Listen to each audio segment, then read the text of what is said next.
Hare Krishna. Please join me with folded hands for the prayers. Om Namo Bhagavate Vasudevaya. Om Namo Bhagavate Vasudevaya. Om Namo Bhagavate Vasudevaya. We are reading Srimad Bhagavatam, second Canto, chapter 4, entitled The Process of Creation, and we will be continuing our reading from text 15. Yat Kirtanam Yat Smaranam Yadikshanam Yadva Nandanam Yachravanam Yadaharhanam Yadarhanam Lokasya Sadhyo Vidhunoti Kalmasham Tasmai Subhadra Shravase Namo Namaha. Translation. Let me offer my respectful obeisances unto the all-auspicious Lord Sri Krishna, about whom glorification, remembrances, audience, prayers, hearing and worship can at once cleanse the effects of all sins of the performer. Purport. The sublime form of religious performances to free oneself from all reactions of sins is suggested herein by the greatest authority, Sri Shukdev Goswami.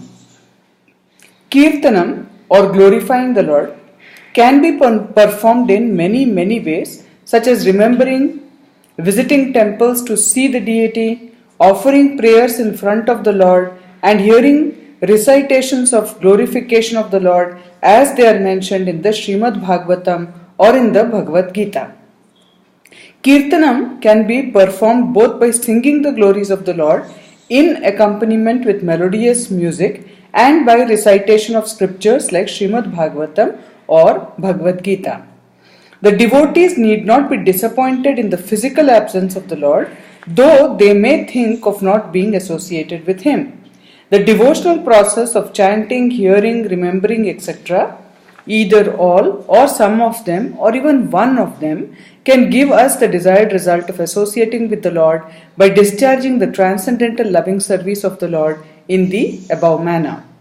Even the very sound of the holy name of Lord Krishna or Rama can at once surcharge the atmosphere spiritually.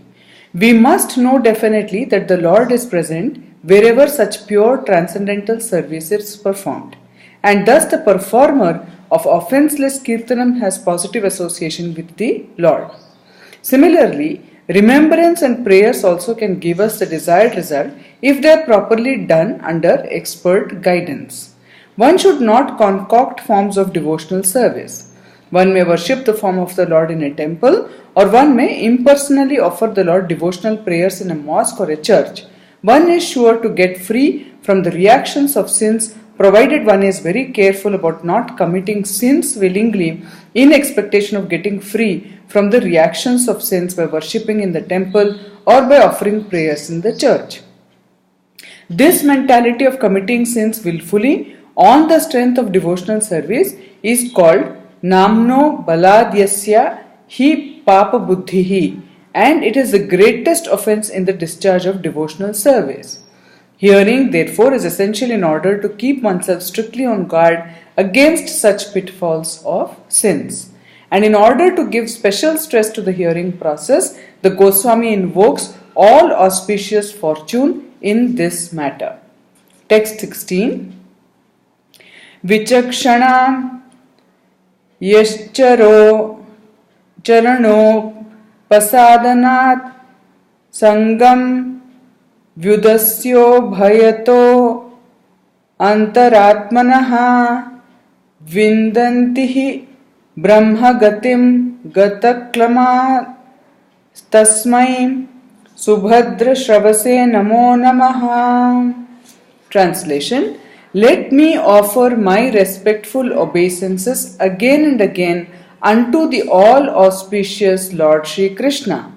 The highly intellectual, simply by surrendering unto his lotus feet, are relieved of all attachments to present and future existences and without difficulty progress towards spiritual existence. Purport: Lord Sri Krishna has repeatedly instructed Arjuna, or for that matter everyone concerned with becoming his unalloyed devotee. In the last phase of his instruction in the Bhagavad Gita, chapter 18, verse 64 to 66, he instructed most confidentially as follows. Sarva guhyatamam bhuyah shृणु may paramam vachah इष्टोऽसि मे दृढ़म् इति ततो वक्ष्यामि ते हितं मन मना भाव मद्भक्तो मद याजिमं नमस्कुरु माम एवैष्यसि सत्यं ते प्रतिजाने प्रियोऽसि मे सर्वधर्मान् परित्यज्य मम एकं शरणं व्रज अहम त्वं सर्व पापेभ्यो मोक्षयिष्यामि मा शुचः. Translation in quotes.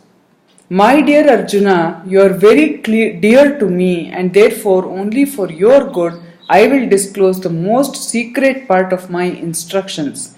It is simply this: become a pure devotee of mine and give yourself unto me only, and I promise you full spiritual existence by which you may gain the eternal right of transcendental loving service unto me. Just give up all other ways of religiosity and exclusively surrender unto me, and believe that I will protect you from your sinful acts, and I shall deliver you. Do not worry anymore. Persons who are intelligent take serious notice of this last instruction of the Lord. Knowledge of the self is the first step in spiritual realization, which is called confidential knowledge, and a step further is God realization, which is called more confidential knowledge. The culmination of the knowledge of Bhagavad Gita is God realization, and when one attains this stage of God realization, he naturally, voluntarily becomes a devotee of the Lord to render him loving transcendental service. This devotional service to the Lord is always based on love of God and is distinct from the nature of routine service as prescribed in Karma Yoga, Jnana Yoga or Dhyana Yoga. In the Bhagavad Gita, there are different instructions for such men of different categories, and there are various descriptions for Varnashrama Dharma, Sannyasa Dharma, Yati Dharma, the renounced order of life, controlling the senses, meditation, perfection of mystic powers, etc. But one who fully surrenders unto the Lord to render service unto Him out of spontaneous love for Him factually assimilates the essence of all knowledge described in the Vedas. One who adopts this method very skillfully attains perfection of life at once. And this perfection of human life is called Brahma Gati, or the progressive march in spiritual existence. As enunciated by Srila Jiva Goswami on the basis of Vedic assurances, Brahma Gati means to attain a spiritual form as good as that of the Lord, and in that form the liberated living being eternally lives as one of the spiritual planets situated in the spiritual sky. Attainment of this perfection of life is easily available to a pure devotee of the Lord without his undergoing any difficult method of perfection. Such a devotional life is full of kirtanam, smaranam, ikshanam, etc., as mentioned in the previous verse. One must therefore adopt this simple way of devotional life in order to attain the highest perfection available in any category of the human form of life in any part of the world. When Lord Brahma met Lord Krishna as a playful child at Vrindavana, he offered his prayer in which he said, Shreyah Shrutim Bhaktim Udasyate Vibho Klishyanti Ye Kevala Bodha Labdhaye Tesham Asau Kleshala Eva Shishyate Nanyad Yatha Sthula Tusava Ghatinam.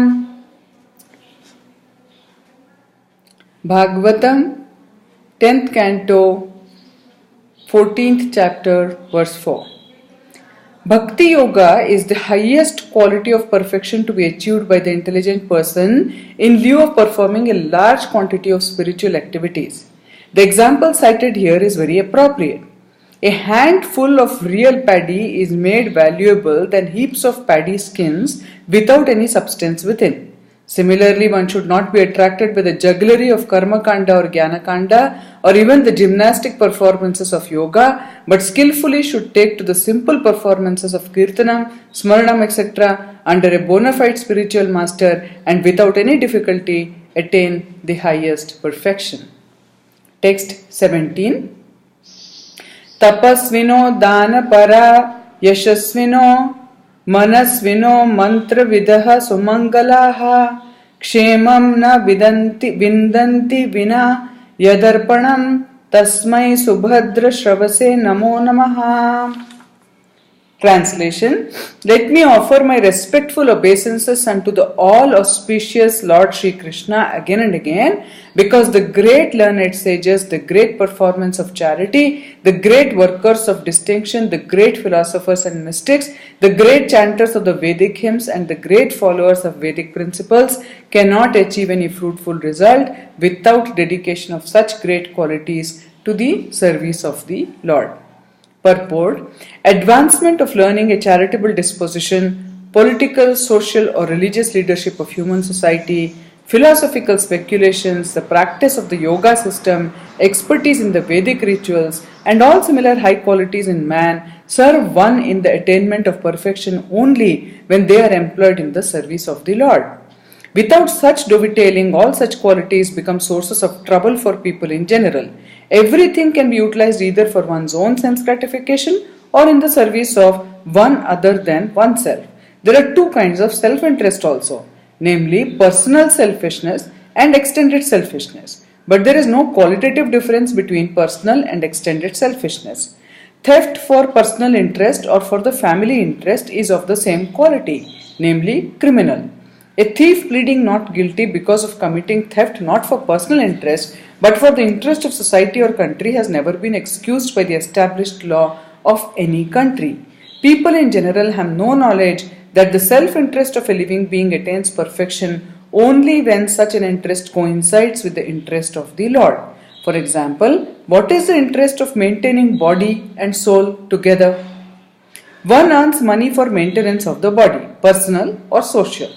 But unless there is God consciousness, unless the body is being properly maintained to realize one's relation with God, all good efforts to maintain body and soul together are similar to the attempts of the animals to maintain body and soul together. The purpose of maintaining the human body is different from that of the animals. Similarly, advancement of learning, economic development, philosophical research, study in the Vedic literature, or even the execution of pious activities like charity, opening of hospitals, and the distribution of food grains should be done in relation with the Lord. The aim of all such acts and endeavors must be the pleasure of the Lord and not the satisfaction of any other identity, individual or collective. Samsiddhir Haritoshanam. In the Bhagavad Gita, chapter 9, verse 27, the same principle is confirmed where it is said that whatever we may give in charity and whatever we may observe in austerity must be given over to the Lord or be done on His account only. The expert leaders of a godless human civilization cannot bring about a fruitful result in all their different attempts at educational advancement or economic development unless they are God conscious. And to become God conscious, one has to hear about the all auspicious Lord, and He is described in literature like the Bhagavad Gita and Srimad Bhagavatam. Text 18. Kirata Hunandra Pulinda Pulkasha Abhir Shumbha Yavanaha Kasadayaha Yenyecha Papa Yadapashrayashrayaha Shuddhyanti Tasmai Prabha Vishwane Namaha Vishnave Namaha. Kirata, Huna, Andhra, Pulinda, Pulkasha, Abhira, Shumbha, Yavana, members of the Khasa races and even others addicted to sinful acts can be purified by taking shelter of the devotees of the Lord, due to His being the supreme power. I beg to offer my respectful obeisances unto Him. We will continue the purport of this verse in our next reading. I would like to end our first reading for today here. I'll see you all very soon with the second reading. Till then, stay happy, stay safe, stay conscious. Hare Krishna.